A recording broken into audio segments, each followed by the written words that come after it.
Este é o Giro Distrital. Aqui você fica por dentro dos principais acontecimentos da esfera política de Brasília. Nesta edição, CLDF a todo vapor. Câmara Legislativa tem semana intensa de votações no plenário. Contraponto, possibilidades de isenção no IPTU geram debate entre deputados. Vila do Sabor. Projeto de lei quer instituir polo gastronômico na Vila Planalto. Desconectar para aprender. Câmara Legislativa debate proibição de celulares nas salas de aula do DF. De olho nos gastos públicos. Reportagem especial destaca papel fiscalizatório da CLDF. E claro, também vamos destacar o que foi notícia na Câmara Legislativa na última semana de novembro. A última semana de novembro foi marcada por votações no plenário da Câmara Legislativa. Na sessão ordinária do dia 26, os deputados distritais aprovaram os valores venais de imóveis e de automóveis no Distrito Federal em 2025, medida que define o cálculo do IPTU e do IPVA no próximo ano. O IPTU será reajustado em 4,09%, enquanto o IPVA terá redução média de 0,79%, dependendo do modelo do veículo, conforme a tabela FIPE. Os parlamentares também aprovaram alterações na legislação fiscal do DF. Entre as medidas aprovadas estão a isenção do ICMS de automóveis comprados por pessoas com síndrome de Down ou autismo e a isenção da taxa de limpeza pública, a TLP, para imóveis com até 120 metros quadrados pertencentes a aposentados ou pensionistas com renda de até 2 salários mínimos. Também foi aprovada a remissão de créditos tributários sobre o IPTU, a TLP e o ITBI para imóveis do Parque Tecnológico de Brasília. O plenário também aprovou projetos em prol do funcionalismo do DF. Entre as categorias beneficiadas estão os analistas da Defensoria Pública, que terão uma nova tabela salarial, além de reajuste de 16% em 2 parcelas anuais. Já os servidores do Detran DF farão jus a 2 novas gratificações, concedidas mediante conclusão de cursos de graduação, de segunda graduação ou de especialização. Quem também será beneficiado é a carreira de apoio às atividades jurídicas da Procuradoria-Geral do DF, que ganhará uma nova tabela salarial. Os distritais também aprovaram mudanças na LDO, a Lei de Diretrizes Orçamentárias de 2025. A maior parte das alterações visa autorizar nomeações de quase 1.500 servidores no ano que vem. A maioria, enfermeiros e professores. Em mais um passo no combate às desigualdades de gênero, os distritais aprovaram a criação do Observatório da Mulher na CLDF. Proposta pela deputada Deise Amarílio, a medida recebeu o aval da mesa diretora e da Comissão de Constituição e Justiça da CLDF.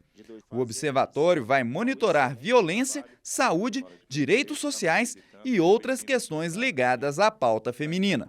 As enchentes em Ceilândia e no Sol Nascente também repercutiram no plenário no dia 26. Os distritais foram à tribuna pedir urgência em obras de drenagem, anunciando que vão ao Congresso Nacional para obter recursos. Nós não podemos aceitar na nossa capital federal centenas de famílias perdendo suas casas porque nós não temos drenagem, nós não temos saneamento básico nessa região. Estou fazendo um ofício a todos os deputados federais de Brasília e aos senadores dizendo que a gente precisa de 400 milhões nos próximos 2 anos. Tenho acompanhado o sofrimento daquele povo, morei na Ceilândia por muito tempo e nós precisamos resolver o problema, não é do Sol Nascente. Sol Nascente virou hoje uma consequência, porque o problema vem de Ceilândia, uma rede antiga, velha. Na sessão do dia 27, mais votações. Desta vez, o plenário concluiu a apreciação de 23 projetos de autoria dos próprios deputados distritais. As propostas tratam de temas variados, como pré-natal, refeições nas escolas e violência contra a mulher. Entre as medidas aprovadas estão o projeto que torna obrigatório nos exames de pré-natal o teste de HTLV, um retrovírus da mesma família do HIV, o que oferta opções de refeições veganas na merenda das escolas públicas do DF e o que cria o cartão família no transporte público do DF, permitindo que até 6 integrantes de uma mesma família possam utilizar o transporte coletivo, pagando apenas uma tarifa aos sábados, domingos e feriados. A lista completa de projetos aprovados pode ser conferida no site da CLDF. Os deputados não pouparam críticas à sentença do Tribunal de Justiça do DF Territórios, que pede a demolição do condomínio RK em Sobradinho. Segundo o tribunal, o condomínio foi fruto de parcelamento ilegal que interfere na área de proteção ambiental do Rio São Bartolomeu. A decisão também reajusta em aproximadamente R$22 milhões o valor da multa imposta ao condomínio em 2005. É inaceitável que decisões como essa prevaleçam, fazendo sofrer milhares de famílias, como bem disse Vossa Excelência, que há 30 anos moram lá. Medidas, talvez, e eu não vou entrar aí no mérito, porque não conheço como se iniciou esse processo lá no RK, mas se alguma medida, inclusive, deveria ter sido adotada para impedir, teria que ser há 30 anos atrás, ou 29, 28. Mas 30 anos depois que crianças cresceram lá, viraram homens, agora tem que dizer para essas famílias que as suas casas precisam sair, é no mínimo absurdo. Outro tema que causou comoção no plenário foi o acidente com um caminhão a serviço da Nova Cap que vitimou uma criança de 9 anos na região da Fercal. Diversos deputados prestaram condolências à família, cobrando ainda providências do GDF para tornar o trânsito mais seguro no local do acidente. No dia 28, o deputado Gabriel Magno comandou uma comissão geral que discutiu a decisão do GDF de adotar o modelo cívico-militar em escolas da rede pública do DF. Dados apresentados durante o debate puseram em xeque a eficácia do modelo, revelando que, nas avaliações da qualidade da rede pública de ensino, as escolas cívico-militares do DF estão longe do topo. Também no dia 28, a Câmara Legislativa divulgou nota manifestando preocupação com a possibilidade de mudanças no cálculo do reajuste do Fundo Constitucional do DF. A alteração consta no pacote fiscal anunciado pelo ministro da Fazenda, Fernando Haddad, no dia 27. Para os deputados distritais, se o cálculo realmente mudar, o orçamento do DF será comprometido. Segurança, saúde e educação sofrerão impactos, prejudicando toda a população da capital.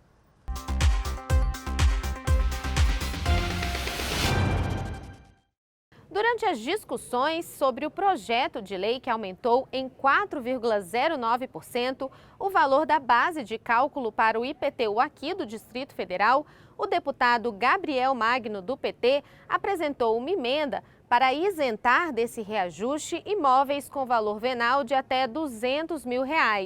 Mesmo sendo rejeitada, essa emenda causou controvérsia entre os parlamentares. Ela deixa uma brecha para aquelas pessoas que vivem da exploração do mercado imobiliário, porque ela não faz uma ressalva, por exemplo, da pessoa que tem 10 imóveis, cada um deles valendo R$200 mil. Ela vai ser isenta de todos esses 10 ou mais imóveis. Então, se a intenção é beneficiar aquela pessoa mais carente, tem que se colocar que é para a isenção do IPTU para pessoas com um único imóvel avaliado em no máximo R$200 mil. A intenção é boa, eu acho que é louvável, inclusive nessa faixa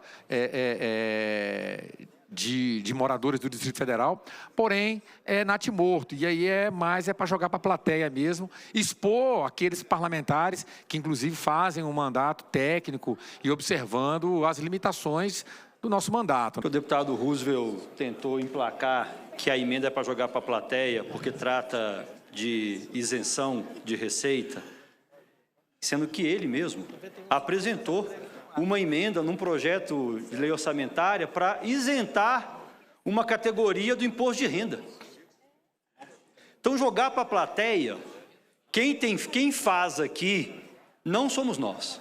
Nós temos muito orgulho de uma assessoria muito competente de fazer mandatos nessa casa com muita coerência. De novo, não se trata de isenção tributária. Se trata de não aplicabilidade do reajuste para uma faixa específica. Mais tarde, na mesma sessão, Outra emenda acirrou novamente os debates, dessa vez invertendo as posições anteriores. O texto era do deputado Roosevelt, do PL, que propôs isentar os clubes do Corpo de Bombeiros e da Polícia Civil do pagamento das taxas de ocupação. O deputado Roosevelt foi contra a emenda e inventou uma série de justificativas. Uma delas é que a emenda era para jogar para a galera, porque o deputado não poderia fazer uma emenda com remissão de imposto. E era inconstitucional a emenda.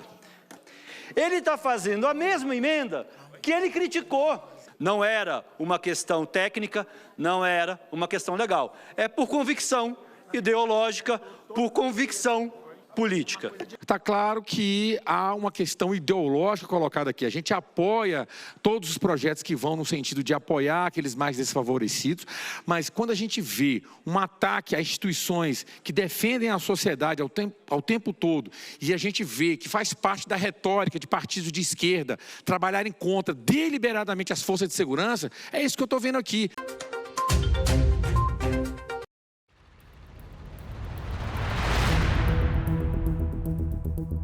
Muitas pessoas enxergam a Câmara Legislativa como uma verdadeira fábrica de leis. Não é por acaso, afinal, elaborar e aprovar normas para o DF é papel dos parlamentares. Só que a atuação dos deputados distritais vai muito além da criação dessas novas regras.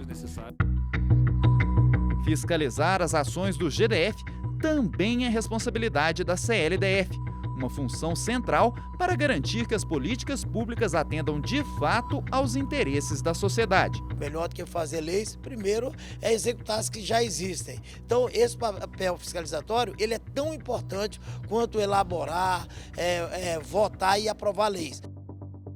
Mas como essa fiscalização ocorre na prática? Em geral, esse papel se dá pela análise das contas públicas, pela auditoria de contratos firmados pelo GDF e pela fiscalização de programas e projetos governamentais. O controle dos gastos públicos é um dos aspectos mais sensíveis desse trabalho, pois envolve o acompanhamento detalhado da aplicação dos recursos em áreas essenciais, como saúde, educação, segurança e infraestrutura. Cada centavo deve ser rastreado e cada aplicação de recurso justificada. Esse verdadeiro trabalho de vigilância pode ser realizado em várias frentes. A primeira são os próprios deputados distritais, que podem fiscalizar de forma independente qualquer política pública ou ação do GDF. Eles não precisam de autorização para exercer esse papel. É responsabilidade de cada um deles observar, questionar e garantir que o governo cumpra suas obrigações para com a população. Quando nós fiscalizamos, não é com um tom, uma característica punitiva. Vamos descobrir se tem alguma coisa errada aqui. Não.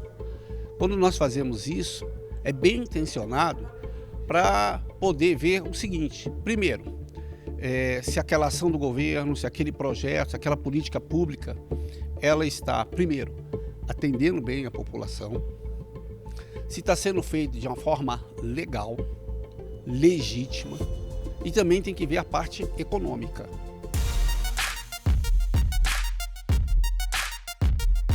A fiscalização também pode ser feita de maneira colegiada, por meio das comissões permanentes e temporárias da CLDF, que atuam na investigação de denúncias e na verificação do cumprimento das leis. Cada comissão tem áreas de atuação bem definidas, como educação, abastecimento rural e segurança pública. Mas há uma comissão que atua especificamente na supervisão das políticas públicas de forma geral. É a Comissão de Fiscalização, Governança, Transparência e Controle. A gente tem feito um trabalho muito forte, né? Então, assim, fizemos grupos de trabalho em relação à merenda escolar das nossas crianças. Estamos aí acompanhando o IGES, na história do IGES. Quem não conhece, é um instituto que faz a gestão de hospitais aqui do Distrito Federal e as UPAs. A gente tem chamado o presidente para responder aqui, para mostrar o que está sendo feito com a Secretaria de Educação, com a Secretaria de Saúde e com outras secretarias. Em seu dia a dia, a Comissão de Fiscalização lida com um enorme volume de dados, vindos dos mais diferentes setores governamentais. Para garantir transparência, o colegiado fornece contexto a essas informações, ajudando a população a compreender números e gráficos. Nós criamos o Observatório Cidadão, onde nós temos vários painéis que auxiliam o cidadão no controle social e criamos também um produto para não concorrer com controladoria nem com o Tribunal de Contas fazendo só auditorias. Então nós fazemos agora diagnósticos. Tá? No momento estamos até entregando essa semana um diagnóstico sobre alimentação escolar e outro diagnóstico sobre a situação computacional do GDF. Mas a Comissão de Fiscalização não navega sozinha por essa imensidão de dados. Esses mares também vêm sendo desbravados pela CONOFIS, a Consultoria Técnico-Legislativa de Fiscalização, Controle, Acompanhamento de Políticas e Contas Públicas e Execução Orçamentária. O órgão é recente, foi criado no ano passado, mas desempenha um papel fundamental de análise técnica, assessorando os deputados distritais no acompanhamento das contas públicas e da execução orçamentária do GDF.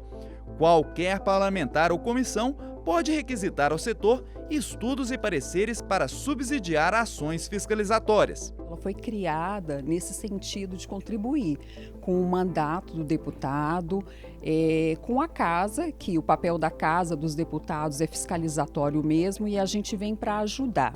Sendo demandado, a gente atua exatamente nisso, no sentido de ver se as políticas públicas estão funcionando, se aquela verba que foi destinada para alguma política pública específica está acontecendo, está sendo realizado, na questão da saúde, na questão orçamentária, a gente faz a análise das contas do governo. A CLDF conta ainda com outro importante aliado na análise dos gastos públicos. É o Tribunal de Contas do Distrito Federal, órgão responsável por fiscalizar a execução orçamentária e financeira do GDF. A qualquer tempo, os deputados distritais podem analisar os relatórios do TCDF e cobrar explicações do governo sobre eventuais falhas. Essas informações podem servir de base para aprovação ou rejeição das contas do GDF, para a formulação de novas leis para a correção de rumo das políticas públicas ou mesmo para subsidiar a criação de CPIs e a aplicação de punições, que podem chegar até mesmo ao impeachment de autoridades distritais.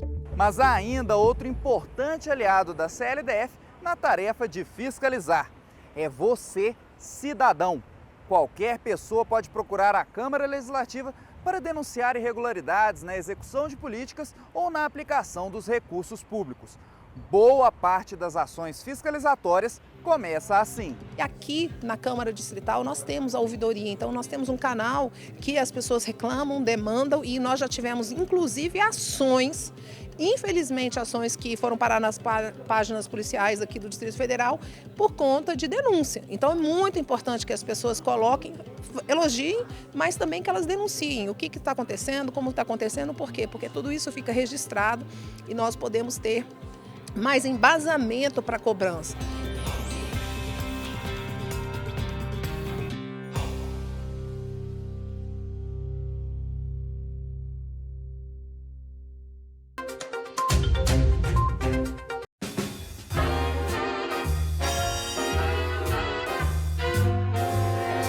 Brasília ainda estava em construção quando a Vila Planalto começou a ganhar forma e se transformou em um dos primeiros núcleos habitacionais da nova capital. Foi um dos lugares onde os trabalhadores dos acampamentos encontraram abrigo e começaram a construir suas vidas. Com o passar dos anos, famílias que ajudaram a erguer Brasília se enraizaram, trazendo para o Planalto Central sabores de todo o Brasil. Para atender os operários, surgiram os primeiros restaurantes, um legado que marcou a vila como um reduto gastronômico no imaginário e no dia a dia dos brasilienses. Atualmente, são cerca de 14 mil moradores e 40 restaurantes que levam à mesa o melhor da culinária brasileira, como a mineira, a goiana, a nordestina e a gaúcha. Um verdadeiro polo de sabores no coração da capital federal. E para valorizar essa mistura de paladares e experiências, o deputado João Cardoso apresentou um projeto de lei que cria o polo gastronômico da Vila Planalto, um incentivo para fortalecer a economia local, atrair novos investimentos e preservar a essência cultural dessa comunidade. A gastronomia da Vila Planalto, ela atinge todo o Brasil, porque lá tem pessoas de todos os lugares do Brasil. Então, ou seja, a comida típica de vários estados está ali representada. Isso foi crescendo, as pessoas, funcionários públicos, visitantes, turistas, começaram a ir para lá. Então, a ideia foi justamente criar esse centro gastronômico, essa lei, para beneficiar todos os empreendedores da região, como também as pessoas que lá visitam, como eu também, e como todos aqueles que vêm de fora, do Distrito Federal, turistas que frequentam a gastronomia da Vila Planalto. Segundo o deputado, o progresso da região depende de uma receita com vários ingredientes. A administração regional do Plano Piloto, a qual a vila está vinculada, pode promover melhorias na infraestrutura com o apoio de outros órgãos do GDF e até da Câmara Legislativa. Temos também a Secretaria de Turismo e a Secretaria de Cultura que podem explorar muito isso aí, fazendo projetos onde cada vez mais, através de uma cultura que existe ali, uma cultura gastronômica, como também do turismo, das pessoas que vêm para Brasília e querem conhecer o local, eles podem fazer esse investimento. E nós, como parlamentares, podemos aportar emendas parlamentares nessas secretarias, no governo do Distrito Federal, para que o desenvolvimento ali seja cada vez mais crescente. Quando o assunto é alimentação saborosa e diversificada, a Vila Planalto é referência em Brasília. Afinal, fica próxima da esplanada dos ministérios e ainda tem uma linda vista para o lago.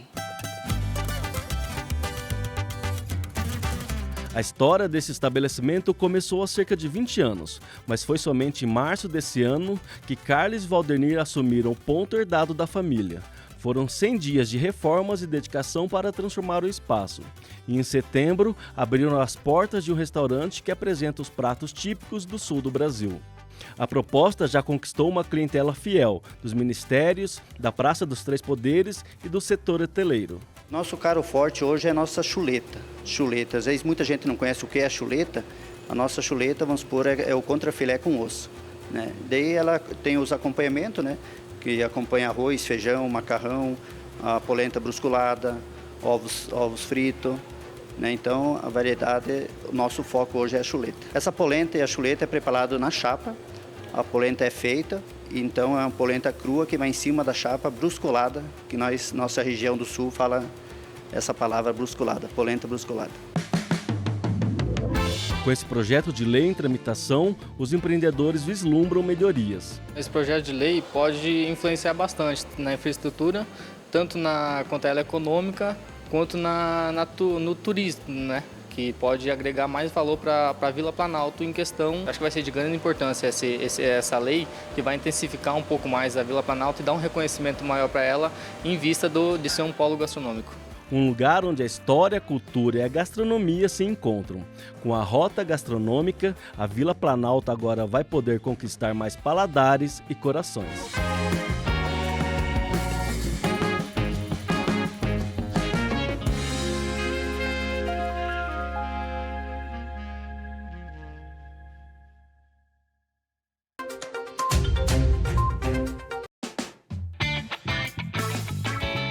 Nesta escola é proibido usar o celular. Mas antes que você se pergunte por que esses estudantes estão com o aparelho, eu explico.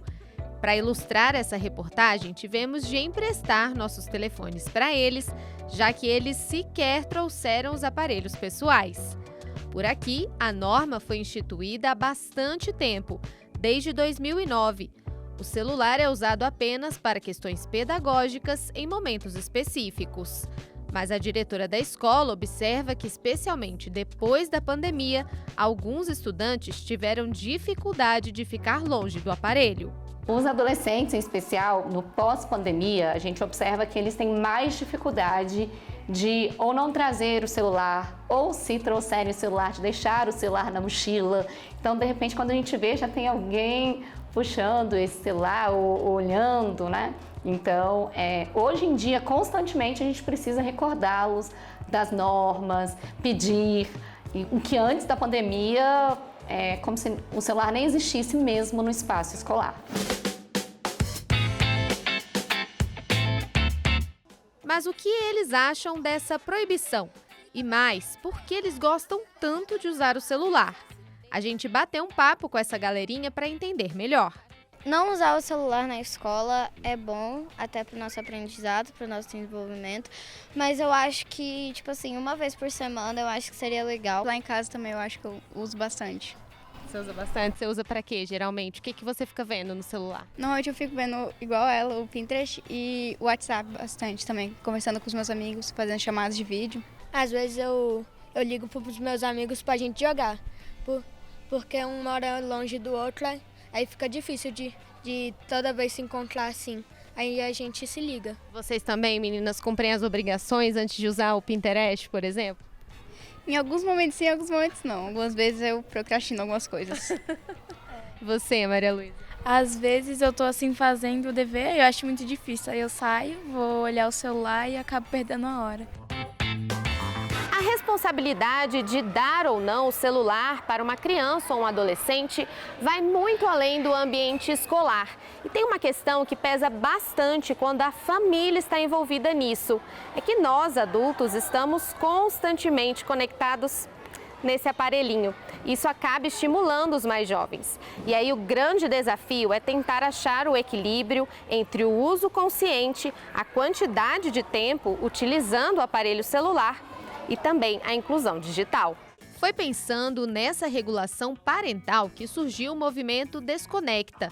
A ideia é que os pais, em conjunto, adiem a entrega dos celulares para seus filhos. Colocar como um dos pilares do movimento Desconecta o atraso da entrega do celular e o atraso na possibilidade desse adolescente acessar redes sociais.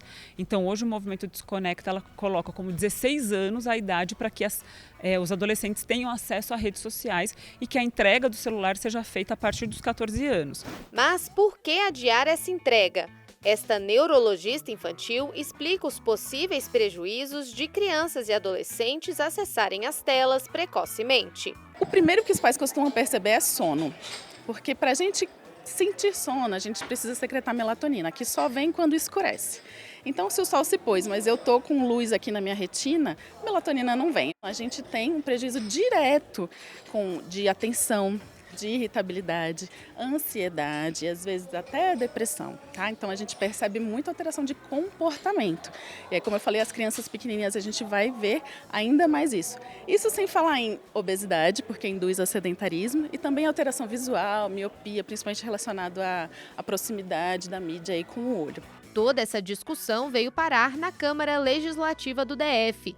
Representantes de diversas instituições vieram à casa para debater sobre o uso do celular na escola e em casa.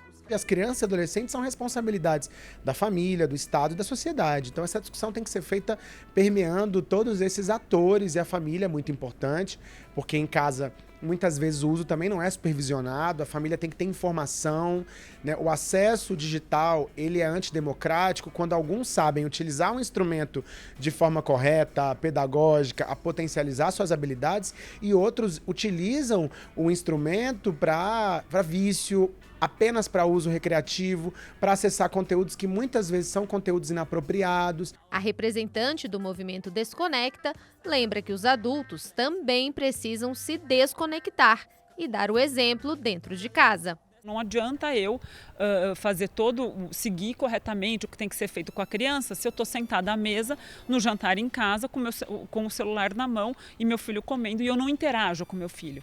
Né? Essa é uma outra grande discussão também que vem sendo evidenciada cientificamente, dos prejuízos na relação familiar por conta do uso de celulares pelas famílias durante as refeições, por exemplo.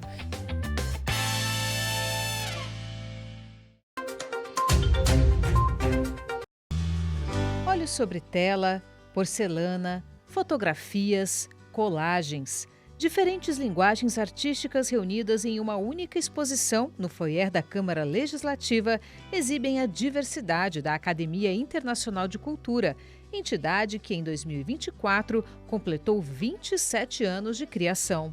São linguagens diversas, cada um tem a sua linguagem, a gente chama pictórica, cada um tem seu pincel, tem sua mensagem. Na abertura da exposição, uma homenagem ao artista plástico Lourenço de Bem, que traz em suas telas uma inspiração da natureza. Essa obra, ela vem falar da minha concepção do que seria o planeta, né? São coisas, os materiais que eu convivi, eu morei um certo tempo na beira do mar e depois voltei para Brasília. Então, assim, eu quero, quando eu fiz esse trabalho, que já faz algum tempo, eu queria falar sobre a Terra, sobre o planeta, né? A Academia Internacional de Cultura é uma instituição sem fins lucrativos que reúne membros das áreas de literatura, artes, música, filosofia e ciências. Sua missão é reconhecer o bom desempenho e a contribuição de pessoas na promoção e no intercâmbio cultural. A missão da Academia Internacional de Cultura é congregar acadêmicos, intelectuais ligados à área de artes plásticas, literatura, filosofia, ciências, e somos um grupo que existe há 27 anos. Então, em ação há 27 anos aqui em Brasília, e temos uma agenda, e hoje nós estamos fazendo uma das nossas agendas. Após a abertura da exposição, os integrantes da academia realizaram uma solenidade de posse de novos membros e homenagearam 8 personalidades das mais diferentes formações, como a pequena musicista Valentina Magalhães, que começou a tocar violino aos 3 anos de idade e já recebeu premiações internacionais.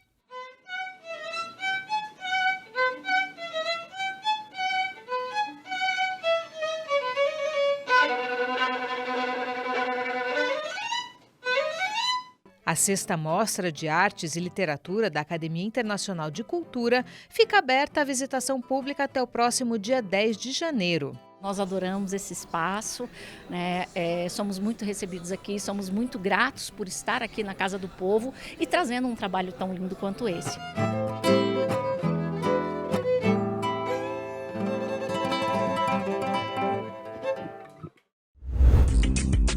E não se esqueça, para outras informações sobre os trabalhos da Câmara Legislativa, acesse o portal de notícias da Casa.